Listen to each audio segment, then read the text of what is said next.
Wow.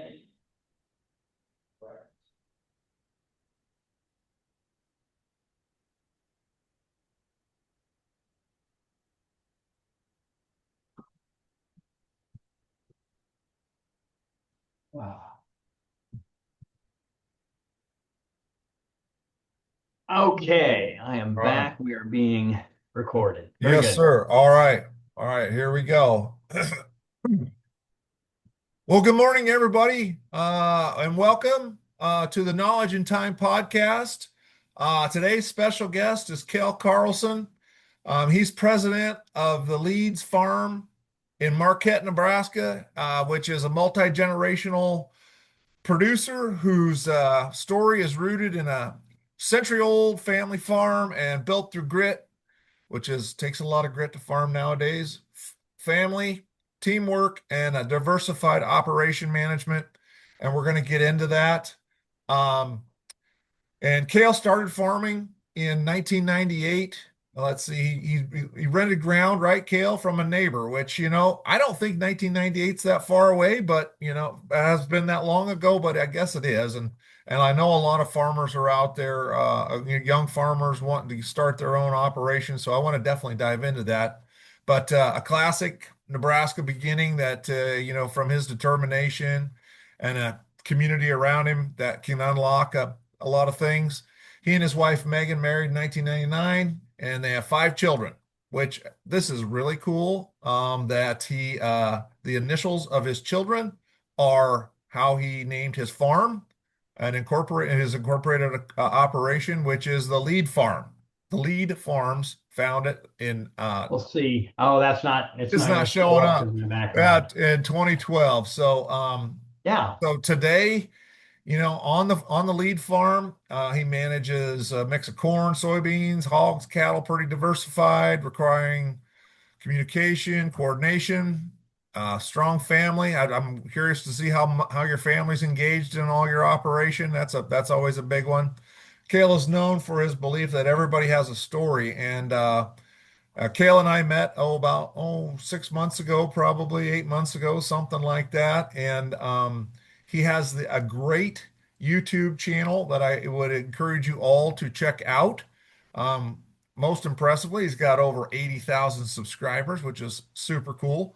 And he just talks about what's going on the farm and the challenges that he has, or funny things, or whatever that is. So be sure to check out Cale Carlson. I believe the handle is Leeds Farm on the YouTube channel. So we're excited to have him and talk about his legacy, how he got his farm started, his family, what leadership skills he uses, what decisions he's making, and different economies that are shaping his farm operation. And we have a tradition here on the Knowledge and Time podcast, Cale, is the first thing that we do after we read the bios is thank you for your knowledge and time, because knowledge and time are, I believe, are the most important things that any one individuals can give to the other, right? Their knowledge and their Yeah. time. So we thank you for that. Our people who tune into this podcast are thankful for that. So yeah, anything I missed there? Anything you want to add, Cale, to your bio? No, that's a great introduction, Ron, and thank you so much for having me on. One thing people that get to know me learn that I like to talk and I love conversations. So, podcasts, talking, YouTubing, social media is seemingly easy for me to do because I can talk. It'll be important for you to put a timer on this Yeah, thing, otherwise we will yeah, go okay. and go and go. And it was a Yep, pleasure meeting you about 6, 8 months ago yeah, at the FBN deal, yep, the Shark Tank deal. So yep. really was glad and happy to meet you, and super excited about your Oaken product as well. Back in the meeting.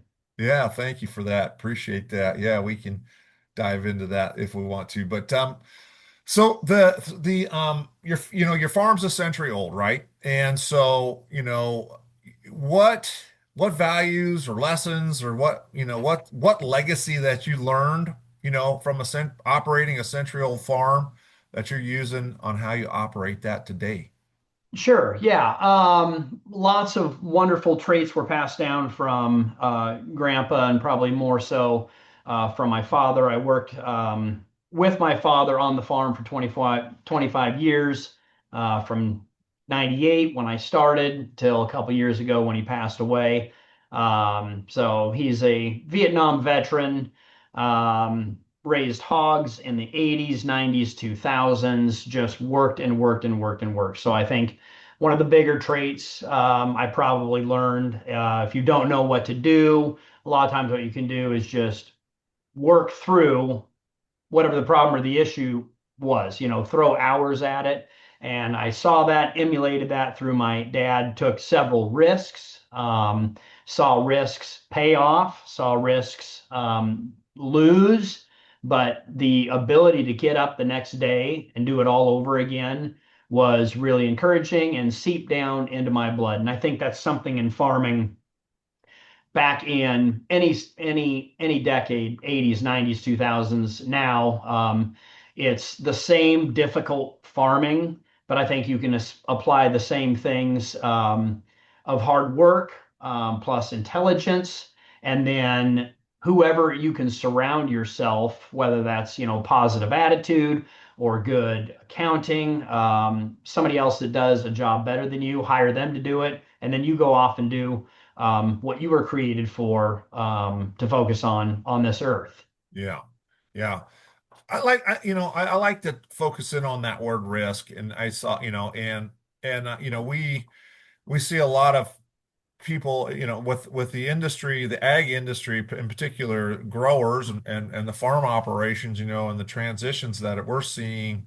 And, people are like, the transition to a new farm and taking that risk, right? So you had that opportunity in what 1998, right? And your dad taught you those things. I think that's fantastic, right? You learned hard work, intelligence, surround yourself with good people, good accounting, and you're going to have failures, but you get up the next day and go at it again.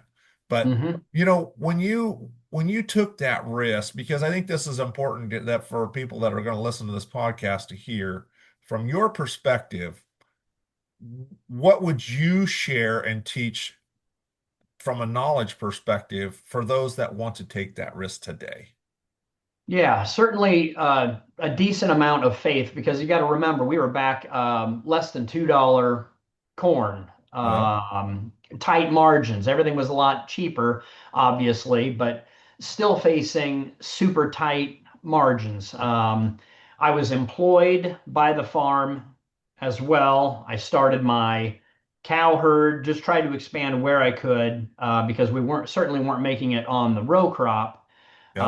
So the little bit of money I made off the farm, that carried my family so that anything I made or added to the farm throughout the years, I would just plow back into the farm, live off pretty much nothing, try to figure out little things you can do, cheap housing, free housing, um, buying cheap everything and fixing it, in your personal life and in your farm life, Right. knowing that you could just build throughout over time, give me enough time with the amount of hours I put in, I can build something. And it's small and it takes forever. It's a grind, what we call it a lot of the times, but it does most of your risks, or maybe even half your risks, do pay out.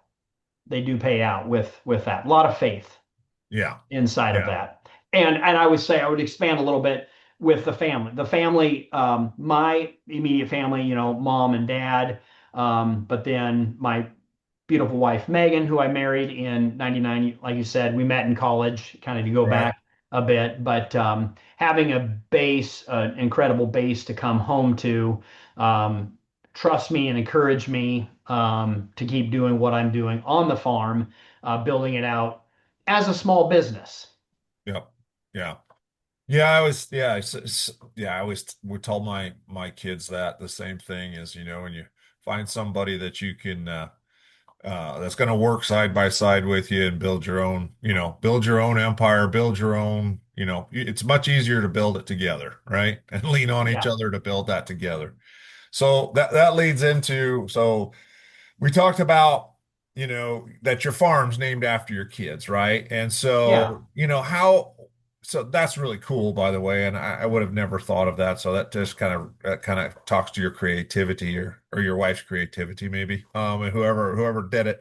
But so how engaged are they? Are you getting, you're a century-old farm, right? And so are you getting them engaged in the operation? And what's that look like on your farm? And how are you encouraging them if they are interested? What things are you doing to keep them on the farm? Because I know that's always a challenge as well, right? Yeah, sure.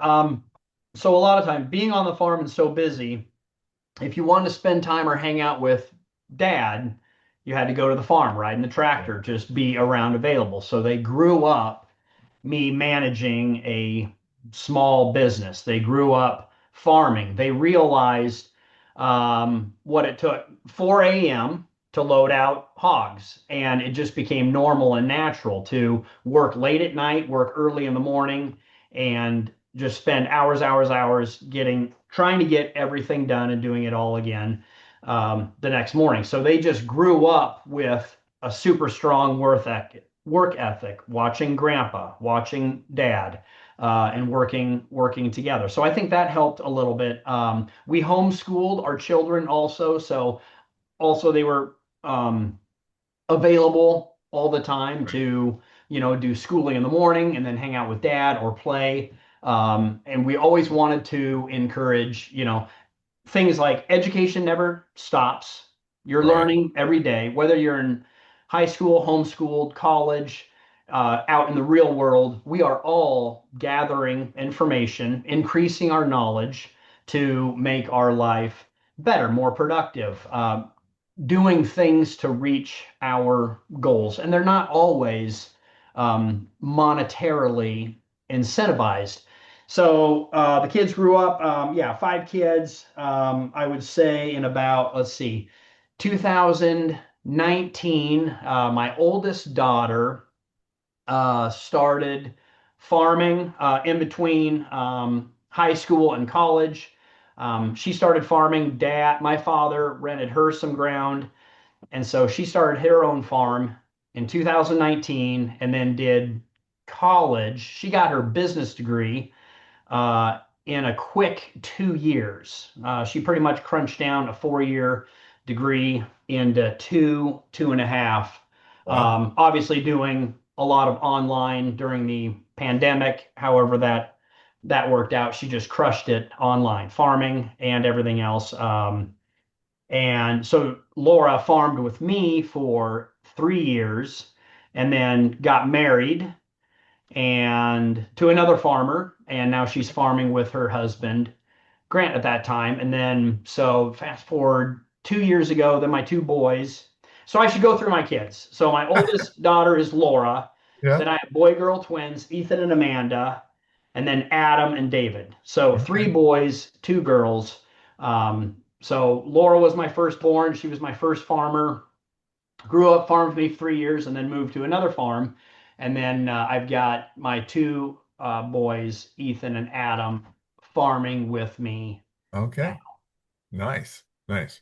That's awesome. That you've I agree with what you said about you never stop learning, right? I think I always say there'll be a moment when you're in that slide in your life and you're like, I wish I would have learned more about this, right? So always having that opportunity to learn. I love that. I think that's great coaching to anyone that's listening. And it doesn't matter who it is either, because there may be people that are real tools and you're learning from them, like, I don't want to be like that. I don't do those sort of things. And you're always learning, right? It's Yes. always a learning process. So I love that you see like that. So it's great that not only was the schooling, you were doing the homeschooling, but you were also doing the schooling on the farming and the business side of things. And I Mhm. think that's great, and hard work, right? I mean, that's certainly. So the plan, I mean, so are your kids interested, your two boys interested in staying on the farm, taking the They reins are. from you They are. someday? They Awesome. started buying cows, expanded their cow herd, and they're all pretty much all in. They've indicated that, and it's coming from the heart. It's what they want. Not necessarily something I push for. Any of my children, I want the farming is Yeah. difficult enough on its own, or any other job for that matter. It Right. really does help if you love it and have a passion for it, so that you can still show up on your farm, in your business on the bad days Yeah. because Yeah. you want to be there. Right. It's a critical factor. Yeah. Are they bringing are they bringing new ideas to you? Dad, hey, can we try this? Are they at that point yet? Or are they still just kind of in a big learning curve? Tremendous amount. I would say both, if that makes sense. Yeah. I would like to think I have quite a bit of knowledge and experience, but they have that youthfulness that they can understand in different key areas of the farm. Obviously, everybody pretty much showing up every day and tackling it. There's so many complex parts on the farm or on my farm that I just have to turn them loose. And it'll Yeah. probably take them longer, but they'll have to figure it out on their Yep. own or do it their own way. So many times there's 100 different ways to do a job. There's, right, wrong, and indifferent, or my way, your way. Right. Um, and the figuring out aspect has definitely played into it. But I think their youthful, innocent, spunkful energy really helps me. We're the other mantra on my farm is we're pretty much guaranteed to have fun. We're going to make every day. We're really, really going to try to smile, laugh, and make this fun, even when we probably shouldn't be. It's serious. We'll try Right. to, and that helps. That helps me. They bring a That's lot of youthfulness into the operation. that's awesome. That's great. I mean, that's what a great mindset, right? That's great.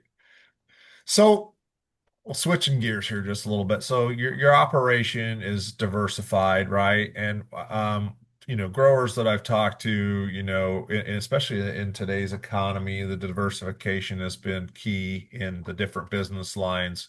Are you seeing that as a big advantage, or is it a challenge? I mean, I don't realize it's a challenge, but when you're running a diversified farm with diversified business line, you said, seed corn, soybeans, hogs, cattle.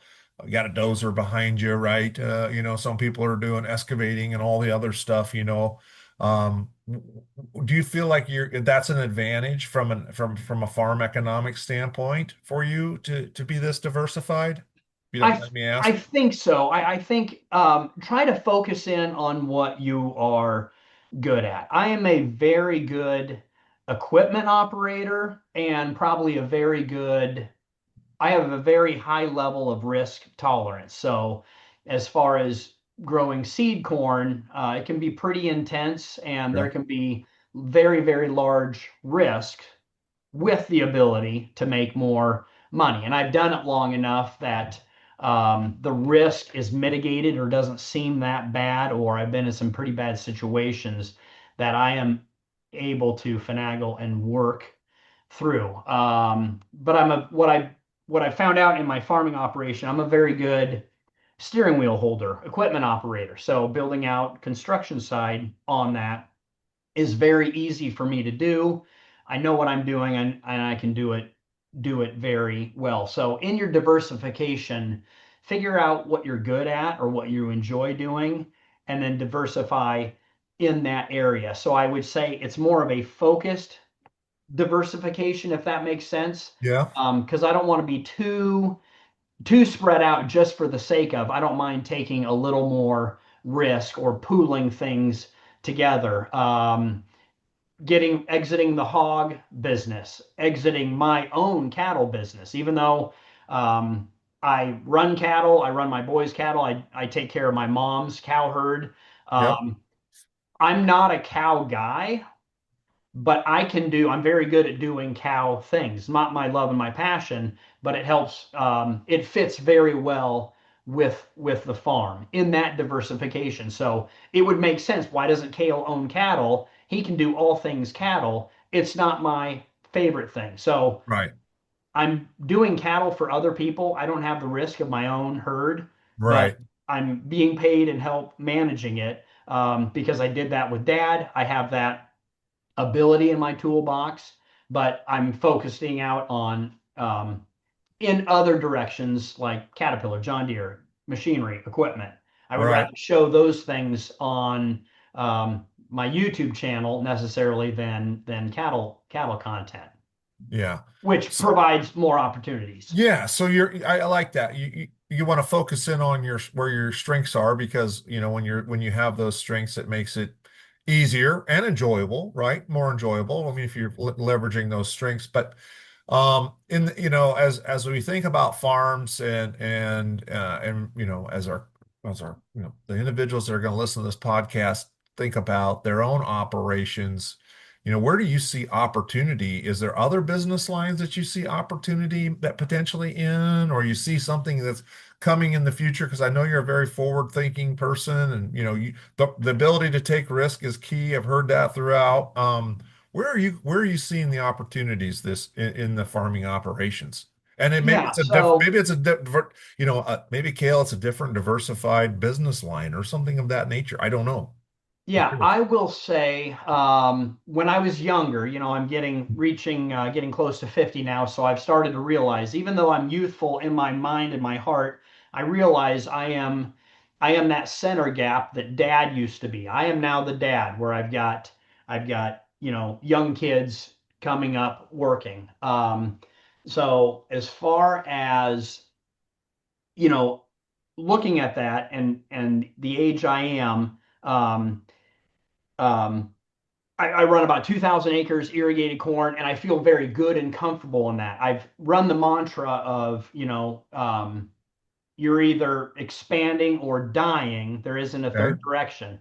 Well, in the last couple of years, I've been going in that third direction where we are not necessarily expanding acreage wise, but I'm doing a lot better job with my mix. Now, in my expansion, obviously, I've been able to expand on my family farms and farming my family stuff, but that doesn't really, help the net income. So I've reached out to other neighbors and then expanded into larger landlords that maybe don't even see their ground, and I'm entering into these contracts that is new and different for me. So looking for companies to help me negotiate contracts because I really like to keep everything simple. And Yeah. for a lot of my land, cash rent, that's what I'd like to do. Well,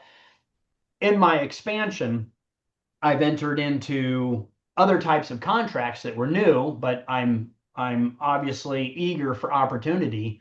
So jumping into that and doing that, I'm definitely learning a lot. Yeah. And it becomes, as you expand, it becomes a lot more to keep track of. So in my expansion, what I'm watching, I'm seeing not necessarily me expand, but my boys expanding. And Yeah. how do we keep track of this and how do we do this move forward? Because it's a big ball of wax. How do I can run through a lot of things on the whiteboard, the tablet, my spreadsheet, and just because I've done it so long, but how do I transfer that information to my boys as they start doing that? I Right. need them to keep track of that, and I can't Yeah. keep track of it all. Yeah. Well, okay. So that leads me that thank you for that. That's good. So you like to keep things simple, but we're a tech company. I mean, I go to conferences and there's so much technology out there, modern that are trying to push the envelope, trying to modernize the farm. What's a modern day lead farm look like? What are you using? Are there certain things that you're out there like we can't live without this on our farm, right? Or, we can't, I think sharing those kind of things with people that may be listening to this podcast are critical that you're seeing that are providing and what benefits are they providing? One or two tools or one or two things. Maybe it's an accounting tool, or maybe it's some piece of equipment that you just can't live without on your farm with so what are you using to modernize your farms and what benefit is it bringing? Sure. Several things.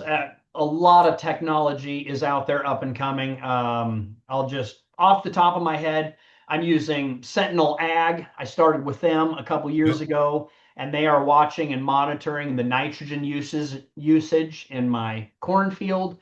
Okay. I have FieldNet I'm using for actually FieldNet and RainCloud. I'm using to monitor 95% of all of my pivots. So wherever I'm at in the world, or whatever time, I can monitor all my pivots. That's been huge. Starting Wow. and Yeah. stopping them. Whether Yeah. I'm in the field planting, to be able to move the pivot with my phone, or in bed at night or 2 a.m. Rain comes through, I can shut off all of my pivots. So that has saved a tremendous amount of time. Instead of checking the pivots 2, 3 times a day, wherever I'm at, I can just monitor it on my phone. I'll be right next to Nice. the pivot and I'll pull Yep. it up. So, Yep. as an irrigated farmer, being able to monitor stuff from a distance, is huge, huge Right. time saving, and it helps watch and pay attention to a lot of things. Obviously, John Deere Ops.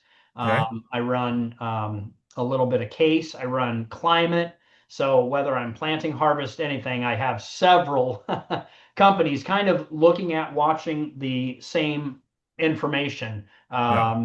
At the end of the planting season and a harvest season, I turn everything into FBN and they put it on my dashboard. So I'm running several dashboards of my entire operation, um, keeping track of everything. So very important to have Yeah. things running that for you, keeping it all together, so I can remember what I forgot about in March.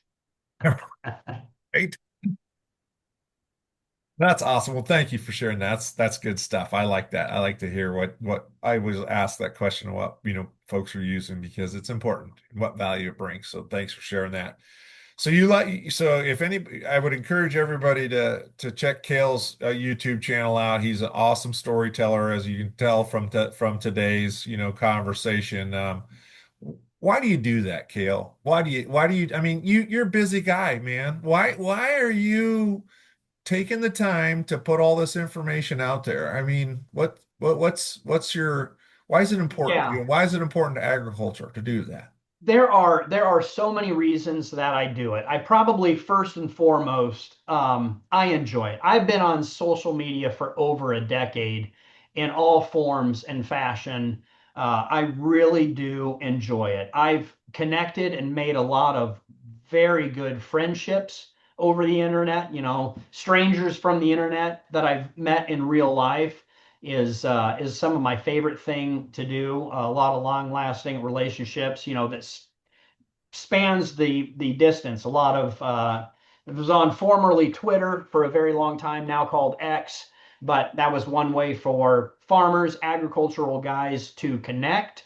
Yep. And I connected for a lot of years with all sorts of farming all over the states and abroad. And then I've been able to meet some of those people that I've only known online and had conversations with online.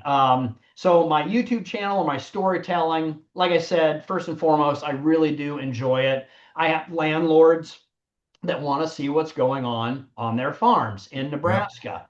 Um, I always thought it would have been neat, if you could imagine, Ron, if your grandpa had a camera and a YouTube channel and documenting what farming was like in the 30s, 40s, and 50s. And I imagine that, man, it would be cool to go back and see how. I have so many more questions for grandpa now, Right. that I'd like to know. So what I'm Right. building now on my YouTube channel is very possible for my kids, my grandkids, great grandkids, Yep. and then Yeah. also for the world. We, as farmers, we've always been told you need to share your story. Don't let ag companies or activists be telling your story for Yep. you. Let's get Right. it. Let's get it the truth from the ground. This is Yep. this is real life of Cale's farm in central Nebraska, the good, the Yep. bad, and the ugly. And then the internet.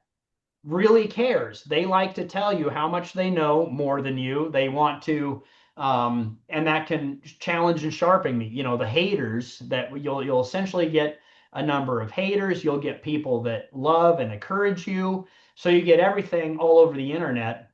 And I really think it helps make me a better farmer and Yep. sharper. We're supposed to Yep. be feeding the world out here. Well, what can I do on my farm? I'll Yep. give it to you what I'm doing now or what I can change or do better. So yeah, several reasons why I do I it. think that's First and foremost, fantastic. I Yeah. really do enjoy it. Yeah, well, yeah, I can tell you're passionate about, I've watched quite a few of them. You're very passionate about it, and that comes through on your channel, and that's fantastic. And Thank you. I really like the fact that I wish, yeah, my grandfather as well. I wish he would have, if he'd been able to pass some of that information through a mechanism, and I think you doing that through YouTube's gonna just be awesome for your kids and your future generations on the farm, right? So that'll be awesome. So. We're winding down here, and Already, Ron? I know, it It's goes so much fast, right? It fun. goes fast. I I know. did I did warn you at the beginning though. So, you've got, I'm excited about your farm with your, your family being engaged and everything that you're doing on that farm. But for you, a couple things. Um, what excites you about the future of your farm, the LEAAD farm, right? What's gonna what's exciting for you? What are The you looking family. forward to when you say you're that middleman, you're the hub, everybody's working around you, and you're kind of mentoring everybody, but eventually someone else is going to be that hub like you did for your father, right? So Yeah. once you step out of that hub role, what are you wanting and what are you excited about for your farm and the future of it?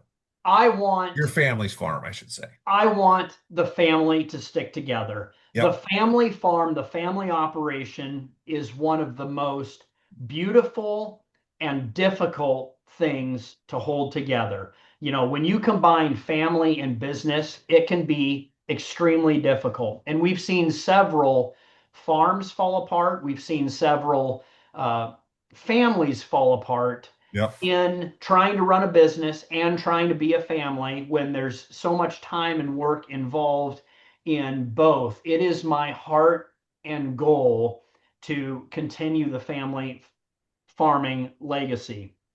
Um, I've realized in working with my own father, it hasn't always been easy. There's been extremely difficult things happen where he has wanted to walk away, I have wanted to walk Sure. away, and sometimes just for our own mental health. I get it, I understand it.